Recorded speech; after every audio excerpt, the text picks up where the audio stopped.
My boss fired me for being too expensive after 18 years leading engineering. His panicked calls, ... Let me tell you about the day my career died and how it brought me back to life. I was sitting in my office on the 22nd floor, just wrapping up a call with our supplier in Seoul. 18 years. That's how long I'd been with Crawford Systems. 18 years of loyalty, late nights, product launches, and salvaging disaster after disaster. I led engineering like it was a war zone, and I was the last man standing. But that morning, my badge stopped working at the parking gate. Thought it was a glitch. Then the receptionist wouldn't make eye contact. HR called me to conference room. Be not my boss, not even a manager, just HR. That's when I knew. They slid the paperwork across the table like I was some stranger they found trespassing. Cost-cutting initiative, they said. Too expensive, they said. Not underperforming. Not redundant, just too expensive. After 18 damn years, you think you know how you'll react. Rage, maybe, or tears. But I just stared at the pen they offered me to sign the severance. It had the company logo on it, my company. I designed the system behind that damn logo refresh 4 years ago. They offered me 3 months' pay, 3 months for nearly 2 decades of blood and stress and cancelled vacations. Wanna know the kicker? My replacement had already been hired. A guy I helped mentor 3 years ago. The same guy who copied my code and tried to pass it off as his own. You'd think the story ends there. But no, a week after I walked out, my boss, the same one who didn't even show up to fire me, started calling. First, it was a voicemail. Then a text, then another. I ignored every single one, until he called from his personal number. Said something about a critical failure and needing my insight ASAP. You want to know what I did? I ghosted him because I had a better plan. They thought they could discard me like outdated hardware. They thought I'd go quietly, fade into some LinkedIn pity post and disappear. They were wrong. I didn't just get mad. I got smart, and I took everything they never realized I'd built. Not just knowledge, not just contacts, but something far more valuable. What I did next would ripple through every floor of that glass tower, and it all started with one overlooked email, one I sent to myself 2 years ago, just in case. Asterisk, you ever stare at a blank screen, fingers hovering over the keyboard, heart racing like you're about to commit a crime? That was me, 2 days after I got canned. My wife, Rachel, told me to let it go. You're better than them, she said. Sweet, supportive, but nah. That kind of betrayal, you don't let it go. You bury it, water it, and let it grow into something nuclear. First thing I did was dig into that old backup I'd made 2 years ago. Crawford's CTO had encouraged me to start storing key dev documents in the new secure cloud platform. We were migrating everything, but I didn't trust it. So, I made an encrypted local backup of all my systems documentation, test environments, admin passwords, analytics models, hell, even the fricking printer, config scripts. I know, paranoid. But 18 years in engineering teaches you one thing. Always expect a system to fail, especially human ones. Anyway, I had it all, and buried deep in the folder structure, a copy of a financial forecast I wasn't supposed to see. You see, Crawford Systems wasn't just cutting costs. They were in freefall, massive debt, product recalls in Europe, and worst of all, a secret partnership with a defense contractor. That wasn't exactly legal. I only found it because one night, late at the office, I opened the wrong email attachment. Or maybe the right one, depending on how you look at it. They thought firing me was just a budget move. But it was strategic. Get rid of the guy who knew too much and had access to everything. But they didn't know. I kept receipts, so I started reaching out. Quiet feelers at competing firms. Former co-workers, even a couple of tech journalists I'd met at a conference. In Austin, nothing official, just hypotheticals. Meanwhile, my old boss, Chuck, kept calling, left me a voicemail that legit sounded like he was sweating through his phone. Hey man, listen, something weird's happening with the firmware. Updates, whole testing divisions locked out. Look, I'm not blaming you, but we could really use your expertise. Just to consult, paid, of course. Call me back, okay? Sure, Chuck, I'll get right on that. I didn't delete the voicemail. I backed it up. Then I set up a burner email and sent him a polite but vague message. Not interested at the moment. Wish you the best, which of course drove him insane. He sent another message 5 hours later offering me double my old salary for 1 week of consulting. They were panicking, and I wasn't done yet, because there was one more file in that backup they never knew existed. A personal log I kept during the 2021 server crash.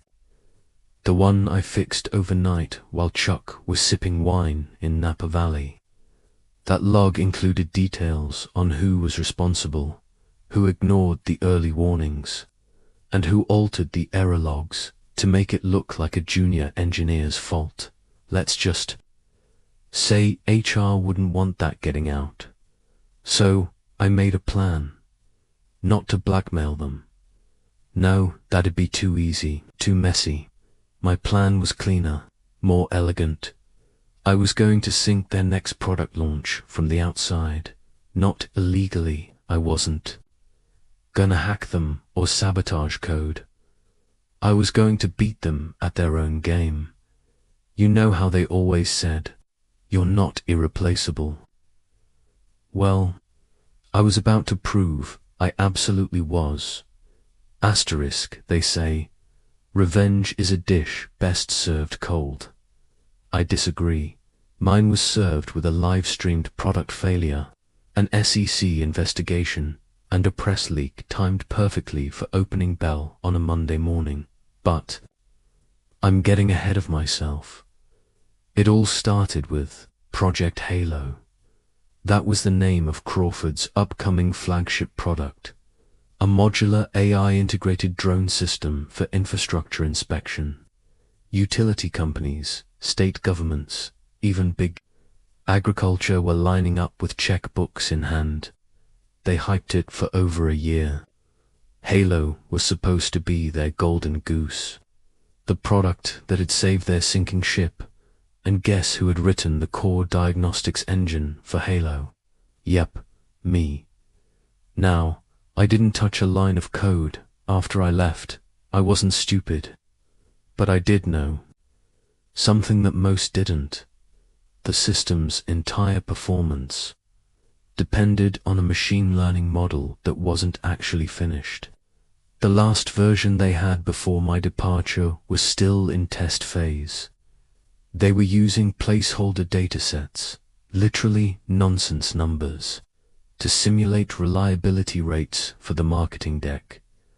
I also knew the launch date they were planning, to do a demo for the investors at a private tech event in Denver. Nothing public, but there'd be cameras, journalists, and 2 government reps in the room. Everything had to be airtight. It WASN single quotes, through a former teammate who also got cut to reduce overhead. I confirmed that none of the post-deployment stress tests one recommended had been completed. They didn't have time, or maybe they just didn't have me. So here's what I did. I contacted the journalist I'd kept in touch with, Paula Mathers at Techline, and fed her a story. Anonymous tip. I told her Crawford was planning a public beta for a defense-adjacent drone system without validating its AI parameters. I gave her the documents, redacted but real. She nearly choked on her coffee. You're telling me they're using dummy training data for autonomous risk assessment? Yup. Are you one of the engineers? Not anymore. The next day, she ran it. Not front page, but visible enough to spook investors. That's when Chuck called again. This time, his voice cracked. Hey, listen man, we're dealing with a situation. Someone leaked internal development documents to the press. Legal says it might be traced to your old team. I'm not accusing, just ... Can we talk? I told him I was hiking in Montana and had poor signal. I was in my kitchen making chili. Now, I wasn't done yet, because what good is a press leak if there's no follow-through?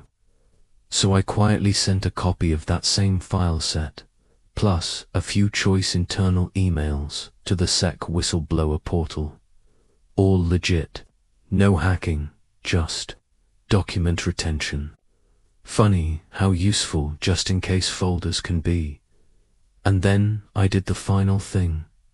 I showed up at the Denver event, not inside, obviously, but at the hotel across the street, with a view of the presentation room, and my laptop.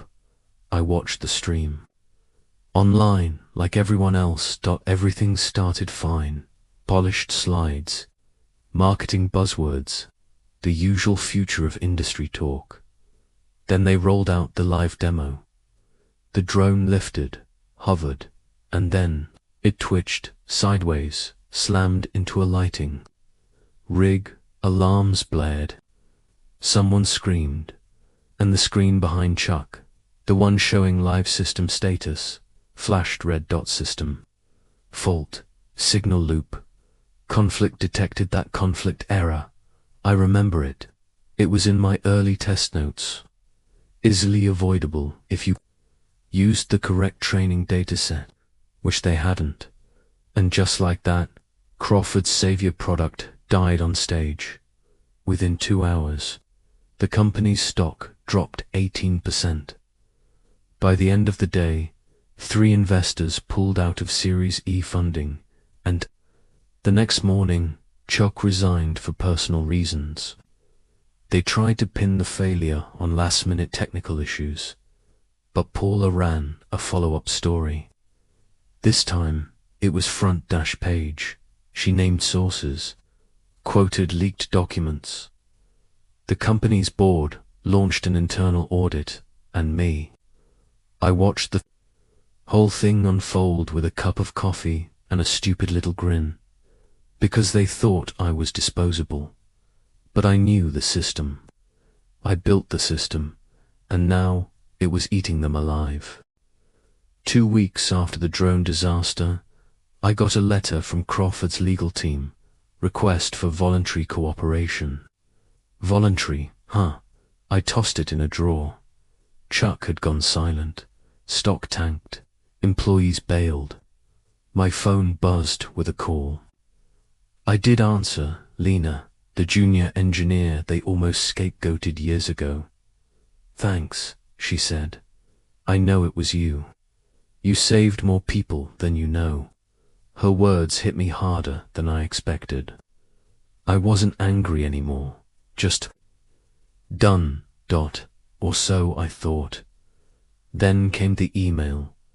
No subject, no name, just check the drone's remote server, port 443. I logged into an old Mirror backup and found a remote access request dated the night before the demo. Someone used my old credentials. The crash wasn't just bad engineering, it was sabotage. Not by me, the IP, traced to a cybersecurity firm Crawford cut ties with a year ago. I remembered a note scribbled in the margin of one of their old contracts. Never underestimate who's watching. Could I prove it? Maybe.